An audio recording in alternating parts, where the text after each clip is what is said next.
Hey, good morning everybody, and welcome to the vlog. Happy Easter, by the way. I hope that you have an incredible holiday. I know that it's a little bit different holiday, but let's just have a great time today and enjoy this holiday the best we can. As a matter of fact, my girl Ivy, the Green Anaconda, needs to eat today, and I am not going to feed a rabbit off on Easter. But that doesn't mean that I'm not going to feed a pig off, because you know everyone likes ham for Easter, right? So I'm going to go ahead, get in here, and see if I can get Ivy to eat for me. Come on, girl. Come on. Come on. Whoa, yeah, she took it. Woo, doggy. I tell you what, happy Easter, Ivy. Oh my gosh, did you see? She was definitely pretty enthusiastic about that for sure. I'm going to go ahead and just kind of get her a little bit over here, just so that we can see her a little bit better. There you go, girl. I tell you what, that is an impressive animal, and she was definitely hungry. I mean, there is just something amazing about a green anaconda, and I can't think of a better way to spend Easter than seeing a beautiful, majestic, big anaconda eating. This is going to be a big meal for her, about 15 pounds. I mean, that is a large meal, but she was definitely hungry. Like I said, I had noticed over the last several days she was out here hunting, and that's why she was out of the water. She was kind of searching for food, so this was pretty awesome. So hopefully this is distracting to you during this holiday. So hey, we got a lot more stuff to do today, including checking for Easter eggs.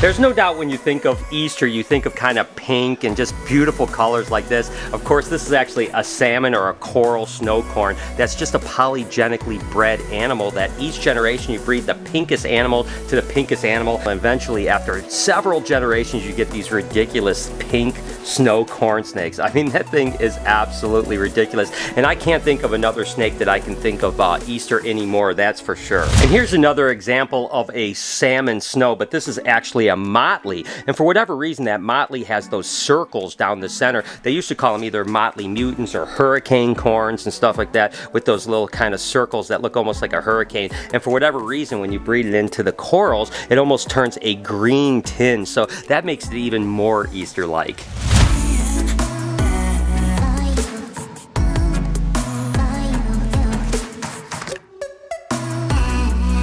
Well, it wouldn't be Easter without two things. Number one, my Easter bunny, the creepiest Easter bunny thing you've ever seen. I've got to wear that every year, you notice? And then the other thing is without Easter eggs. That's right, Easter eggs. Let me pull this girl down. And here we go, Easter eggs from another ball python. Super cool. This is actually a pastel, what they used to call Sahara, because there was a gene that was kind of a lightning gene. Never really got worked on much, but this was a pastel Sahara, so we'll see if maybe something is going on. And she was actually bred to a super enchy pinstripe. Let me show you that male real quick. And that's the male right here. So this is Papa right here. Again, it's a super enchy pinstripe. The fact that it's a super enchy means everything in the clutch will be an enchy. Some can be pinstripe, and of course some can be pastel. And then that Sahara gene is kind of like a, you know, just a lottery thing. Maybe there'll be something cool in the future there, but nevertheless, this is Daddy. So let's go ahead and pull these eggs. And interestingly enough, I tell you what, I don't think I've been in Easter in the last probably 15 years or so without eggs, without snake eggs. So it's always amazing. I've got this one egg that's starting to fall off here, so I'm going to take this off. You can see the pink in the top here, so I know the embryos here.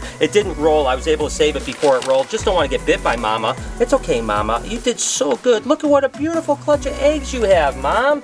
Way to go. And again, just a really beautiful animal. And that Sahara just did a lot of that kind of harlequining right here and just kind of changed the overall look of it. No doubt looks a little bit different. As a matter of fact, even like the belly looks a little different, almost like yellow belly-ish. So I'm really not sure what's going to happen, but that definitely has some influence there. So it's pretty cool. So I'm just going to go ahead and take these eggs, get them in the egg box again, low enough to where I don't have to separate them. Again, this is the egg that I pulled out here. So we got 2, 4, 6 eggs. Not a huge clutch. You know, last year most of our clutches were, you know, 8 to 10 eggs, but 6 eggs is about average for a ball python, to be honest with you. I still think the majority of our clutches are going to be north of 8 eggs this year, but hey, I'll take Easter snake eggs all day. And I realize Easter is a little bit different this year, but hey, it turns out that we still got snake eggs. And one of the things that's interesting interesting here is like these are our breeding cards, right? Obviously she just laid, but look at, she was bred on December 17th and then January 27th and then hadn't bred since. So that just goes to show you that although we want to get breedings all the way up till ovulation,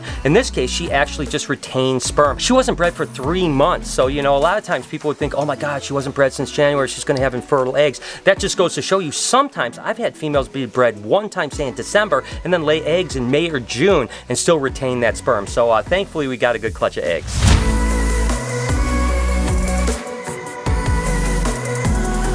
In typical Ivy fashion, she's finally starting to eat. It's interesting with both Verde and Ivy how they'll just kind of look around for like a half hour to find the right spot. It's something that I found kind of unique to anacondas. I mean, other snakes will do it a little bit, but anacondas are way more like that. But she's now got the head. She's starting to eat it. Again, this is a pretty big meal, I'm not gonna lie, but I think she'll take this down in the next maybe half hour, 45 minutes, something like that, because she is definitely working on it like crazy now. But it's crazy how she just keeps on rolling to get the right grip, you know. So that is just it's impressive. Every time I see an anaconda eat something big like a pig like this, it's impressive.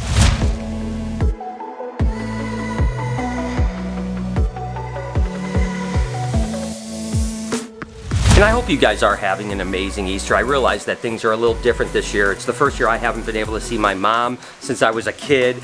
She's kind of sequestered in her place and they're not allowing anyone to see. So it's gonna be hard for us, but you know, we're gonna get through this together. I keep saying, I don't wanna talk about a lot of this stuff because, you know, we're trying to distance ourselves and distract ourselves, but I'm just telling you that things will get better. I hope that the people that are able to see your families really embrace it and enjoy it because it's an amazing thing. I'm gonna be able to obviously see my immediate family, but I won't see my daughter, I won't see my mom, so it's a little bit of a bummer, but listen, we're gonna get through this, guys. Let me know down in the comments what you're doing this Easter and what you're gonna do to celebrate Easter maybe here in another month when things start getting back to normal, if you guys are. So again, we're in this together, guys. I promise you it's gonna get better soon. And it wouldn't be Easter if we didn't have Easter eggs hatching too, so we have a little baby crested gecko.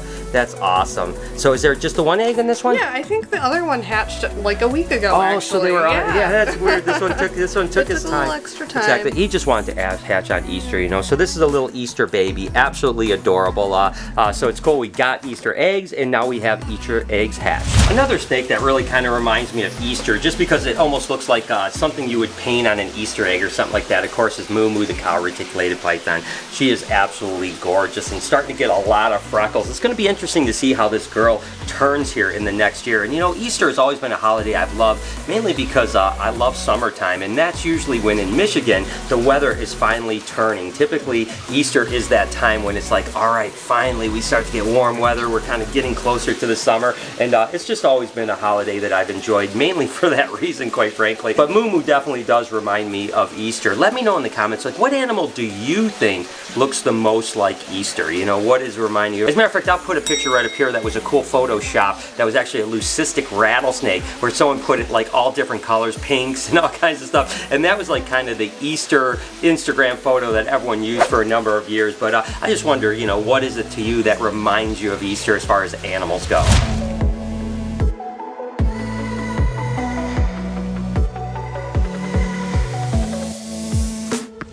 Weirdly enough, Ivy just got part of the head down and then she just let go. She I don't know what she's doing. I mean, she's still looking around like maybe she's gonna go back to it, but I thought for sure she was gonna have a feast today, and now she doesn't seem to be eating. I don't know what's going on, so that's weird because she's usually a great eater, but we'll just have to wait to see what happens.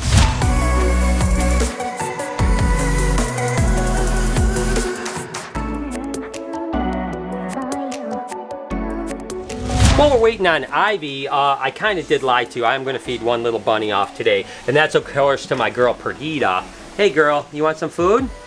Here you go, there you go, there she goes. She took it nice and good. So I tell you what, that is a beautiful snake. I mean, that would be like what you'd want to paint an Easter egg right there. That's how beautiful she is. But sorry, I said I wasn't going to feed a rabbit off, but you know, my snakes need to eat, you know what I mean? And it is a feast. So let's hope Ivy goes back to feeding here. But nevertheless, we're going to have a good Easter no matter what.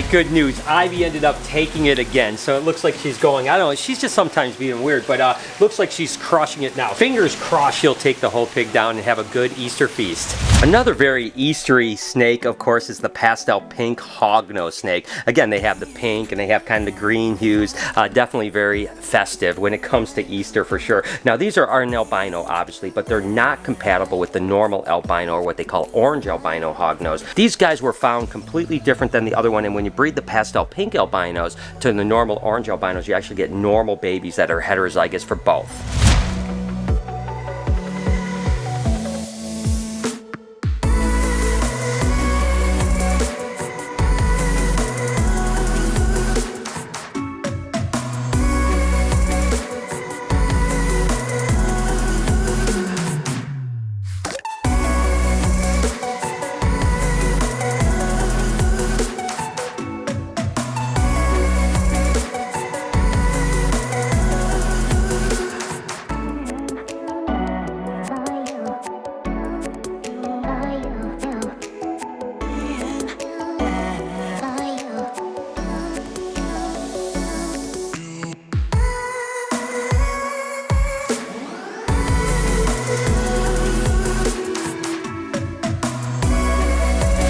Ooh, doggy, look at that lump in her. That is a nice big meal. I mean, that is what it looks like when an anaconda eats a 15-pound pig. I mean, that is awesome. I love this animal so much. I am just obsessed with her. Out of all the snakes I've ever kept in my life, Ivy is just something that I just am marveling at. And the fact that an animal like that can eat such a large meal is incredible. I mean, look at how good she looks.